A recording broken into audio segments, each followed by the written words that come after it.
Lors de la dépression, on se retrouve avec différents types de traitements. Il y a les médicaments, on parle des antidépresseurs. Il y a les dialogues, c'est qu'on fait référence par la psychothérapie. Il y a l'environnement social, qui veut dire le support de la famille.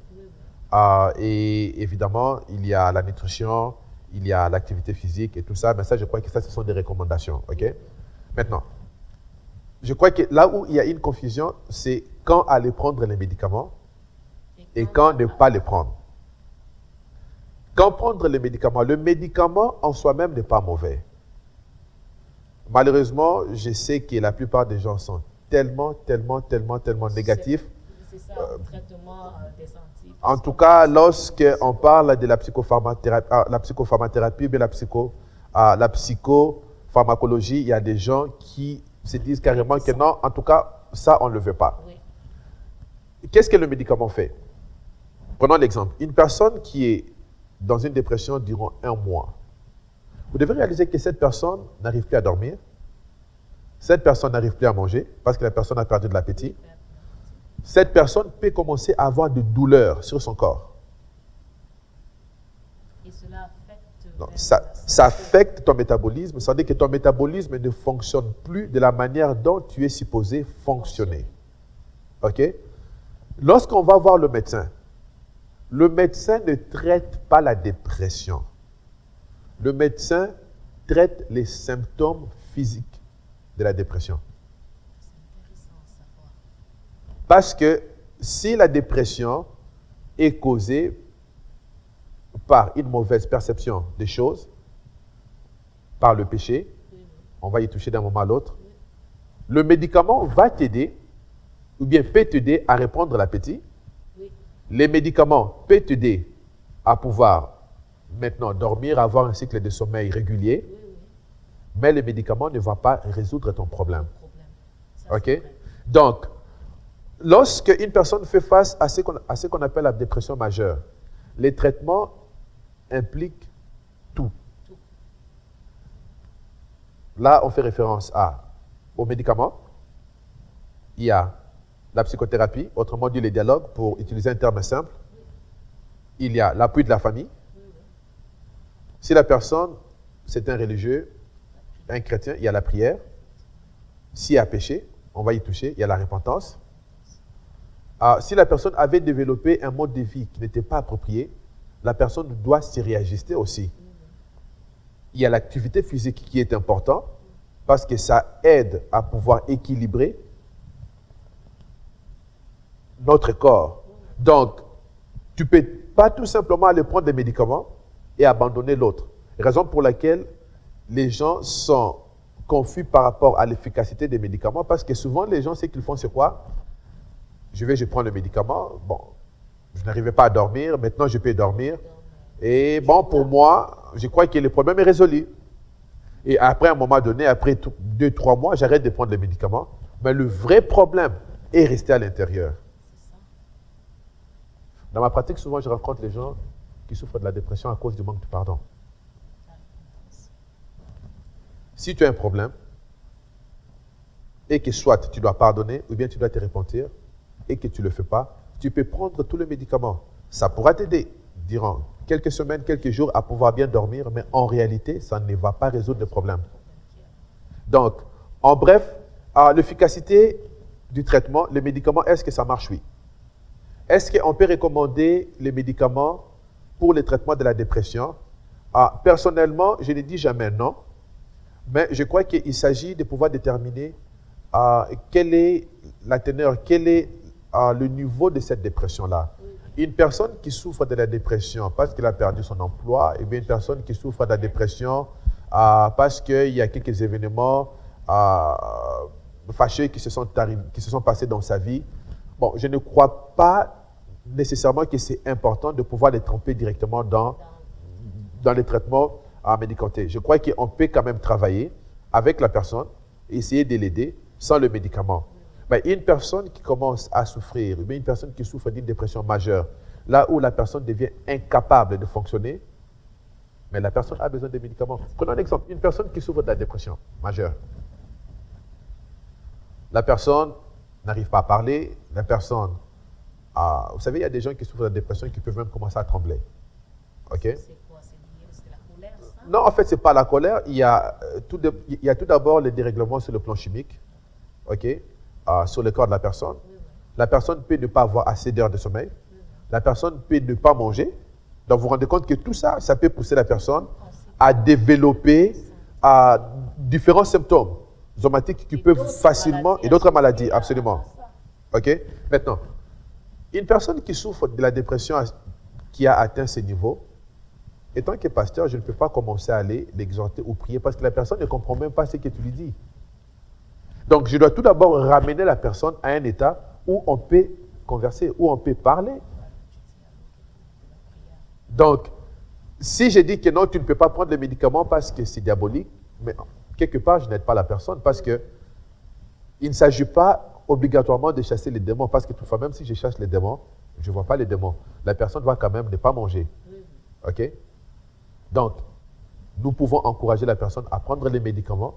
La personne va prendre les médicaments, la personne va reprendre son fonctionnement normal et de là, maintenant, nous pouvons travailler avec la personne. Donc, l'efficacité, oui, mais tout dépendra du diagnostic du médecin et de la vraie cause du problème. Merci beaucoup, Dr. Eric. Vous nous avez donné tellement de détails sur la dépression sur le plan médical. Comme on parlait tout à l'heure, on a parlé des prières. Nous allons entrer sur un autre plan de la dépression, c'est-à-dire la dépression sur le plan spirituel. Déjà, première question, vraiment toute simple question. Est-ce qu'on peut être chrétien, c'est-à-dire être chrétien et être déprimé? Oui. Ok. Maintenant, si on est déprimé, premièrement, d'abord, comment aider le chrétien qui est déprimé? Et la deuxième question que je vais vous poser aussi serait, est-ce qu'il y a la foi? On peut avoir la foi étant déprimé. Est-ce qu'un chrétien peut être déprimé? Bien sûr. Est-ce qu'un prophète peut être déprimé? Bien sûr. On le voit avec le prophète Élie. Lorsqu'on lit la Bible, on se rend compte que le prophète Élie, après avoir remporté une grande victoire contre le prophète de Baal, Jézabel s'est décidé de pouvoir poursuivre le prophète et de le tuer. Si vous lisez la Bible, vous allez vous rendre compte que le prophète a passé des moments de déprime, le prophète a passé des moments d'angoisse et le prophète a fait des déclarations jusqu'au point de pouvoir réclamer la vie à Dieu. On peut voir le négativisme. Le prophète a dit que je fais ceci et voici que Jézabel me poursuit. Et c'est alors que Dieu lui dirait que non, n'oublie pas, il y a encore d'autres prophètes qui sont encore en vie et qui ne se sont pas pliés devant Jézabel. Lorsqu'on regarde la vie de David, vous serez surpris de vous rendre compte que David, c'est une personne qui a beaucoup souffert de la dépression. C'est ce qu'on appelle aujourd'hui la schizophrénie, mais écoute, Saül a souffert de cela. Il était constamment triste, il fallait... Absolument. Que le petit David... Lorsqu'on lit la Bible, c'est parce que...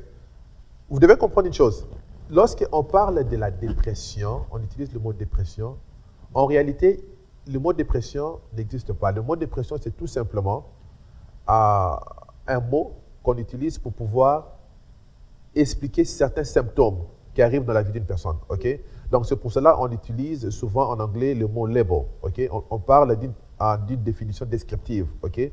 Donc, étant donné qu'on ne peut pas commencer à expliquer tous les symptômes, donc on les résume à travers le mot dépression. Lorsque vous lisez la Bible, vous vous rendez compte que Saül, n'oubliez pas, Saül a souffert de la dépression avant de souffrir de la dépression. Et lui, sa dépression n'était pas une dépression qui était simple.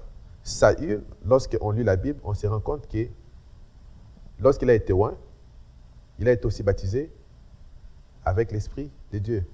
Parce que la Bible le dit très bien, même si c'était circonstanciel, il a pu prophétiser. OK? Et vous vous rendez compte que David a toujours appelé son beau-père le oint de l'Éternel. OK? Lorsqu'on va dans la Bible, on se rend compte, Judas s'est suicidé. Mais c'est quelqu'un qui était avec Christ. Donc, en bref, c'est tout simplement pour nous dire que oui, la dépression frappe aussi les chrétiens. Il y a un des pères de l'Église, un réformiste, on parle de Charles Spurgeon, si je peux l'appeler comme ça en français. c'était un prédicateur de grande renommée, un prédicateur de grande taille. Mais c'est quelqu'un qui a souffert toute sa vie de la dépression.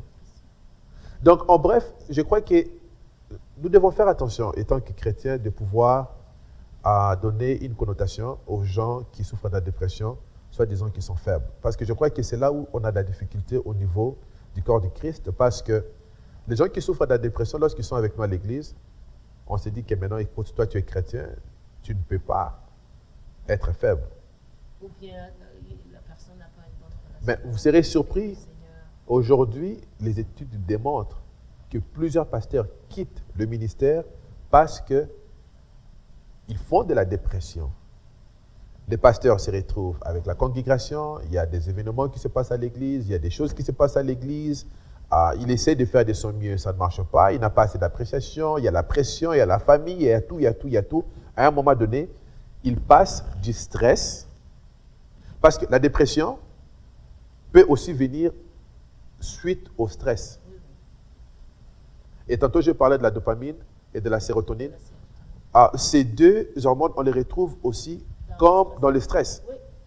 Donc, une personne qui commence à développer une vie qui devient tout le temps stressante, peut facilement se plonger à un moment donné dans la dépression sans le savoir. OK? Parce que le stress, en fait, ça crée en nous des difficultés sur le plan physique. Le stress, ça t'enlève le sommeil. Le stress, ça te cause des douleurs. Et je ne crois pas que les chrétiens sont exclus de cette réalité-là.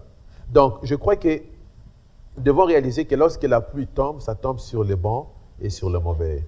OK. Docteur Eric, quand vous le dites clairement que le stress, la dépression peut toucher aussi un chrétien, quand on se réfère de la Bible dont vous avez parlé, comment faire? Quels conseils vous pouvez donner ou bien les illustrations que vous pouvez donner à un chrétien pour sortir de la dépression? Bon, en fait, les études démontrent que les gens qui sont assis dans la foi, autrement dit, lorsque je parle des gens qui sont assis dans la foi, donc j'utilise bien mes mots, ça veut dire que ce ne sont pas des gens qui visitent des églises, okay? Ce sont des gens qui lisent la parole de Dieu et qui croient réellement à ce que la Bible dit ou bien ce que la Bible nous recommande et ils le mettent en pratique. Ces gens-là peuvent être exposés à la dépression, mais les études, même scientifiques, démontrent que ces gens-là ont plus le système immunitaire spirituel et psychique pour arriver à faire face à la dépression. Comparé aux gens qui ne sont pas du tout plongés dans la foi. Oui. OK? Donc ici, j'essaie d'utiliser vraiment un mot, parce que lorsqu'on parle de chrétien, tout le monde se dit chrétien, tout le monde se dit religieux, donc je ne vais pas parler de ça. Donc je vais parler vraiment de quelqu'un qui est vraiment en Christ. Un exemple typique.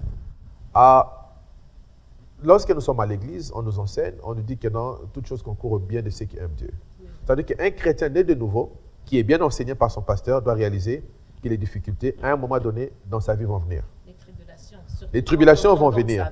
Donc, si je vais au travail, je fais bien mon travail, même si je viens de prendre un engagement pour une hypothèque ou bien pour une voiture, je me retrouve, on me demande de pouvoir remettre mes clés parce qu'il n'y a plus de boulot pour moi. Là, a commencé à sauter, à danser parce qu'il a perdu son travail. Okay? Mais lorsque on est assis dans la foi, en sortant, on peut être déprimé pour une journée, pour 2 jours. Mais ça peut tout simplement prendre une prédication pour pouvoir réveiller en toi, réveiller la foi qui est en toi pour te dire que non, Dieu est en train d'écrire ton histoire et de t'amener quelque part. Donc, vous comprenez que cette personne-là, sur le plan immunitaire, parce que vous devez comprendre que le système immunitaire n'est pas seulement sur le plan organique. Et tant qu'humains, nous devons aussi développer le système immunitaire sur le plan spirituel, sur le plan mental. Nous devons réaliser que les difficultés font partie de la vie. Nous devons réaliser que dans la vie, on n'aura pas tout ce que l'on veut. OK? Donc, lorsque ces difficultés-là arrivent, on ne va pas danser. Ça peut nous affecter pour 1 jour, pour 2 jours, mais un frère peut venir et me soutenir dans la prière. Donc, c'est là où je peux répondre maintenant à ta foi. Pendant répondre à ta question concernant la foi, est-ce que la foi peut aider? Oui. La foi aide énormément dans ces processus. Mais cela ne veut pas dire que la personne peut ne pas se plonger dans une dépression légère ou moyenne. Ça peut quand même arriver parce que vous devez vous rendre compte, une personne qui apprend qu'un des membres de sa famille ou bien les membres de sa famille se sont fait violer, admettons, dans le pays là où il y a tout genre de choses, vous apprenez la nouvelle, surtout si, admettons, que ce sont des parents et tout ça, ça affecte. Okay? Vous pouvez être en deuil, vous pouvez devenir dépressé durant quelques temps, mais vous allez vous rendre compte que ces gens-là ont un peu plus de facilité pour sortir de leur dépression à comparer avec des gens qui ne sont pas préparés sur le plan spirituel. Ça, c'est vraiment intéressant. Docteur Eric, j'étais en train de vouloir amener le sujet de la parole. Parce que quand on lit la Bible, c'est clair que, comme Jésus disait, il envoie sa parole guérit. L'étude biblique, la méditation, est-ce que cela peut avoir un bénéfice? Cela peut apporter un plus à un chrétien, aider en fait le chrétien à sortir de la dépression ou bien ne pas s'enfoncer dans une dépression? Bon, je dirais, sur le plan préventif, oui. Okay? Sur le plan préventif, je crois que la Bible est claire. Je vais tout simplement l'utiliser dans un contexte d'analogie.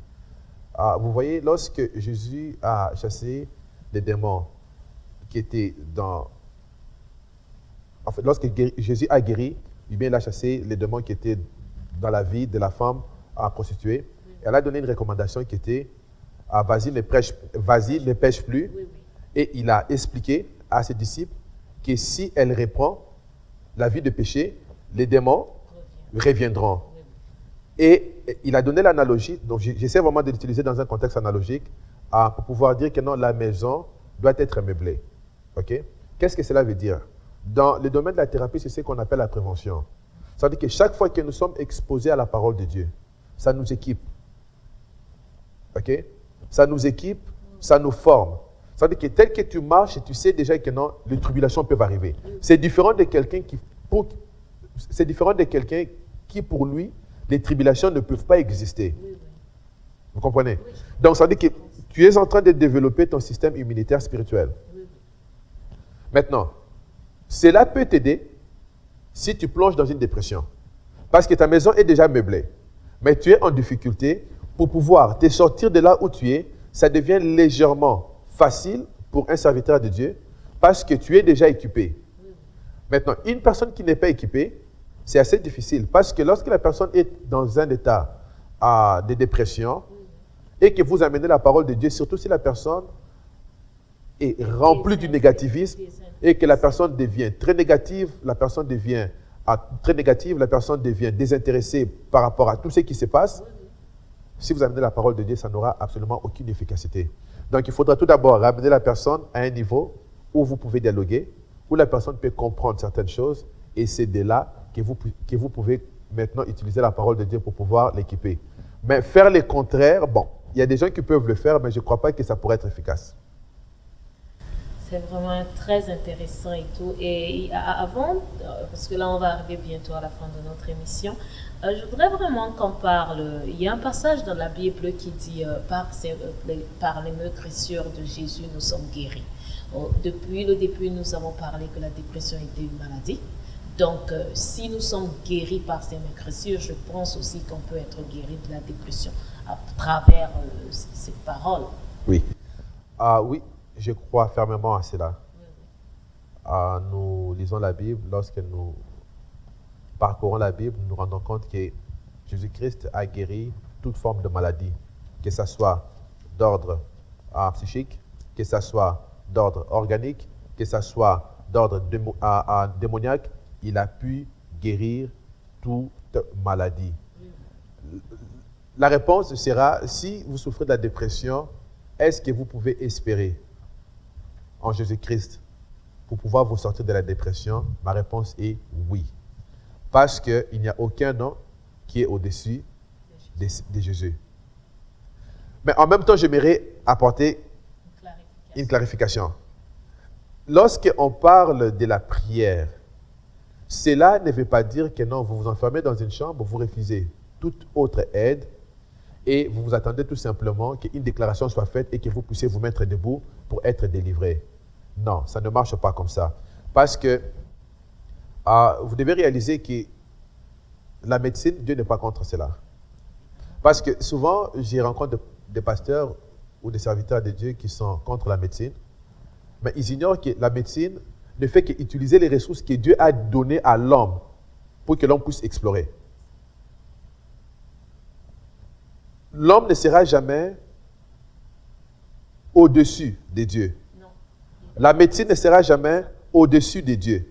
Parce que la médecine utilise les ressources que Dieu a fournies. C'est pas ça qu'on se comprend. Oui, clairement. Donc, dire que non, la personne ne peut pas aller subir un traitement médical parce que je prie, je ne crois pas non plus que c'est une bonne chose. Mais dire que le médicament a plus de pouvoir que le nom de Jésus, ce n'est pas non plus une bonne chose. Donc, je crois que la sagesse exige que la personne puisse, si c'est un serviteur de Dieu, en même temps que tu pries, vous pouvez aussi recommander d'autres ressources que Dieu a mis à la disposition de l'homme. Parce que n'oubliez pas que l'homme a tout simplement... La médecine, c'est quoi la médecine? C'est tout simplement la découverte de ce que Dieu a mis autour de nous. OK? Donc, oui, nous pouvons être guéris à travers la prière. La prière reste le seul élément efficace pour arriver à nous aider. Parce que vous savez, lorsque vous traitez une personne qui est dépressive, vous avez besoin du discernement. Et ça, c'est la sagesse. Et ça ne peut pas venir avec le médicament. Le discernement, ça ne peut que venir à travers la prière, lorsque vous êtes connecté avec la personne du Saint-Esprit. Une dépression qui est causée suite au péché. Mais c'est clair, les médicaments ne pourront jamais résoudre ce problème. Non. Vous savez que le manque de pardon est parmi l'une des premières causes des dépressions légères ou moyennes, peu importe la manière dont on veut les décrire, mais d'une manière simple, on parle de la dépression circonstancielle, ok? C'est-à-dire qui est basée sur les circonstances. Quel est le processus? Il y a 5 étapes qui aident à pouvoir générer certains comportements. Il y a la programmation. Après la programmation, il y a ce qu'on appelle le monologue. Le monologue, ça veut dire que lorsque vous commencez à ruminer, lorsque vous commencez à parler à l'intérieur de vous-même, après cela, ça génère des attitudes. Après les attitudes, ça génère les sentiments. Après les sentiments, ça génère un comportement. Donc, le processus d'un comportement doit être relié à la programmation de la personne. Lorsque un frère te fait du mal, je m'assois, je me dis, ça, je ne veux pas du tout pardonner. Ce pardon va pouvoir, à la fin, créer chez la personne le trouble que l'on appelle les troubles psychosomatiques. Autrement dit, je suis là, je ne vais pas pardonner. Mais imaginez-vous, lorsque tu rentres à l'église ou bien dans une fête, mais la personne est assise de l'autre côté. Mais l'autre personne ne se rend pas compte que toi, tu as un problème contre elle. Qu'est-ce que vous faites? Vous vous êtes programmé que vous ne pouvez jamais pardonner cette personne pour ce que la personne vous a fait. Vous avez commencé à ruminer sur ce problème-là. Ce que la personne m'a fait, ce que la personne m'a fait, ce que la personne m'a fait. Et en ruminant, ça crée en vous les attitudes. Vous étiez heureux lorsque vous étiez en voiture. À peine que vous êtes rentré à l'église, vous avez vu la personne, vous ne pouvez plus prier. Et ces attitudes créent en vous des sentiments. Soit la colère, ça peut être la haine, ça peut être la tristesse, peu importe. Et ces sentiments peuvent maintenant, en fin de compte, créer en vous certains comportements. Et ces comportements-là peuvent être nuisibles. Parce qu'à travers ces comportements-là, ça va maintenant vous rendre beaucoup plus coupable par rapport au manque du pardon. Un exemple pour pouvoir l'illustrer, comme je disais tantôt, vous rentrez à l'église, vous voyez le frère ou bien la sœur que vous ne voulez pas pardonner, ou bien la personne que vous ne voulez pas pardonner. Bon, vous étiez supposé prier, vous n'arrivez pas maintenant à prier. Une parenthèse, vous savez que lorsque vous n'arrivez pas à pouvoir effacer la dette que l'autre a contre vous, toutes les prières que vous faites aussi sont en vain. Ok, ça c'est juste une parenthèse. On ne va pas commencer à accrocher. Maintenant, après avoir fait ça, vous êtes là, vous n'arrivez plus à prier. vous commencez à gonfler. Vous commencez à vous fâcher. En vous fâchant, qu'est-ce qui arrive? Vous allez pouvoir développer la tension. Mais posez-vous la question, la personne qui est assise à gauche ou à droite n'est même pas au courant du problème. Et cette tension peut facilement affecter votre corps. Même le cœur. Évidemment, ça commence par le cœur, parce que le battement du cœur, le rythme augmente. Cela peut affecter votre tension artérielle et cela peut facilement vous apporter différents types de problèmes. Et ces problèmes, lorsque vous rentrez à la maison, vous continuez encore à ruminer sur ces problèmes. Et en ruminant sur ce problème, à un moment donné, ça peut facilement vous amener à une dépression parce que vous commencez à voir les choses sur le plan négatif. Vous savez, lorsque vous avez un problème de manque de pardon, vous pouvez être là, un prédicateur prêche, il sort une phrase qui est inspirée de la part de Dieu, mais vous les prenez mal. Pourquoi? Parce que vous croyez que le prédicateur est au courant que vous avez un conflit avec la personne qui est assise à gauche, à droite ou devant ou derrière vous. Mais lorsque vous rentrez à la maison, vous commencez maintenant pas seulement à ruminer par rapport au manque du pardon, vous commencez aussi à ruminer par rapport au message du prédicateur. Et en ruminant, ça dépend tout simplement un autre coup de fil de quelqu'un qui vous appelle pour vous dire que non, il y a telle personne qui a dit ceci sur vous. Directement, vous commencez maintenant à voir tout sur le plan négatif. Et à un moment donné, sans le vouloir, parce que vous êtes là, vous pensez tout simplement à des choses qui ne sont pas correctes, ça peut facilement vous amener à une dépression. Et ça, un médicament ne pourra pas les résoudre. Donc, je dis souvent ceci, étant que chrétiens, nous devons faire attention par rapport à certaines actions, par rapport à certaines recommandations que la Bible nous donne et s'assurer que nous les appliquons. Souvent, il m'arrive de pouvoir recevoir ces questions, étant que conseiller, lorsque vous allez consulter, eh bien, vous travaillez avec un couple, vous allez vous rendre compte qu'il y a un des partenaires qui peut être là en train de souffrir de la dépression. Mais cette dépression-là peut tout simplement être causée par rapport à un problème qui s'est passé dans ce couple il y a 5 ans. Et là, il n'y a pas eu pardon. Il n'y a pas de pardon. On n'a pas demandé pardon. Maintenant, tu ne veux pas pardonner une personne que tu vois chaque jour. Peux-tu t'imaginer quel impact négatif que ça aura sur ta personne? Et à un moment donné, tu commences à développer des comportements qui vont pousser l'autre partenaire à commencer encore à te condamner par rapport à d'autres choses sans le savoir. Et subitement, tu peux te retrouver comme ça, en train de subir une crise de dépression. Oh, docteur Eric, la dépression, déjà, on le sait dès le départ, c'est tellement complexe. On a eu tellement d'informations. Avant de clôturer cette émission, j'aimerais vraiment que vous essayiez de donner un certain nombre, en bref, en résumé, c'est-à-dire qu'est-ce que chers téléspectateurs et internautes peuvent retenir de la dépression, qu'est-ce qu'ils doivent faire, et puis vraiment à la fin de cette émission, ils auront tiré quelque chose de positif. Parfait.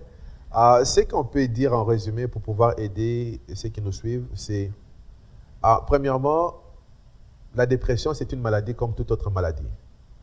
De la même manière que vous pouvez attraper une grippe, de la même manière que vous pouvez attraper, je ne sais pas, la toux, je ne sais pas, peu importe la maladie, c'est de la même manière que vous pouvez aussi être affecté par la dépression.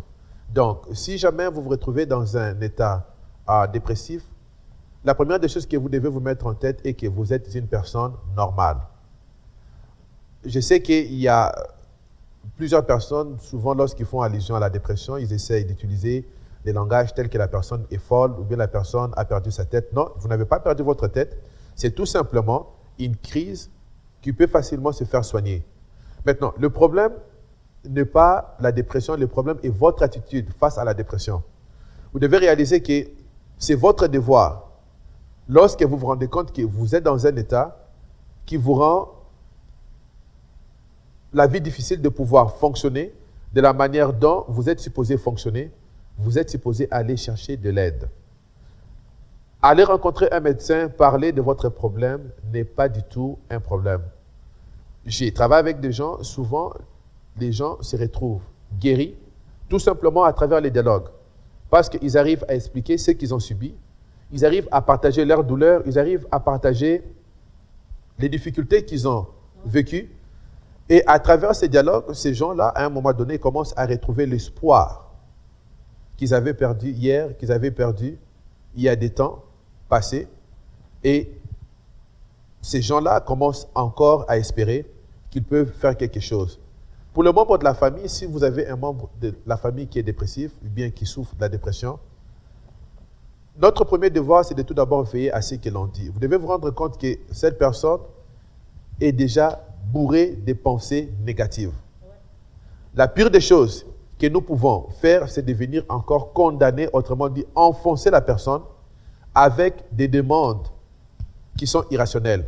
Autrement dit, une personne dépressive, lorsque vous posez la question, est-ce que tu peux faire ça, la personne va souvent vous répondre, je m'en fous, je ne sais pas, ou ça ne m'intéresse pas. Donc, il est important d'éviter d'aller lui donner encore de responsabilités pour aller prendre des décisions par rapport à certaines choses que nous sommes supposés faire. Notre rôle est de pouvoir tout d'abord, en premier lieu, nous équiper sur le sujet. Vous ne pouvez pas travailler en général avec une personne, avec un membre de famille qui souffre d'une maladie psychiatrique sans vous documenter. Il y a énormément de la documentation. Vous n'avez qu'à aller chez votre médecin. N'allez pas sur Internet pour aller tout prendre parce que sur Internet, il y a du tout. OK? La meilleure ressource, ça sera le médecin. Vous allez voir votre médecin, il va pouvoir vous référer sur des sites où vous pouvez aller trouver des ressources, comprendre qu'est-ce qu'est la dépression, quels sont les symptômes, comment est-ce que les gens qui sont dans une dépression réagissent, comment est-ce que ces gens-là se comportent. Ça va pouvoir vous aider. N'oubliez pas que le meilleur traitement pour une personne qui est dépressée, c'est l'amour. Vous devez communiquer l'amour, malgré les attitudes, malgré les comportements qui peuvent être négatifs. Il y a des comportements qui peuvent être agressifs.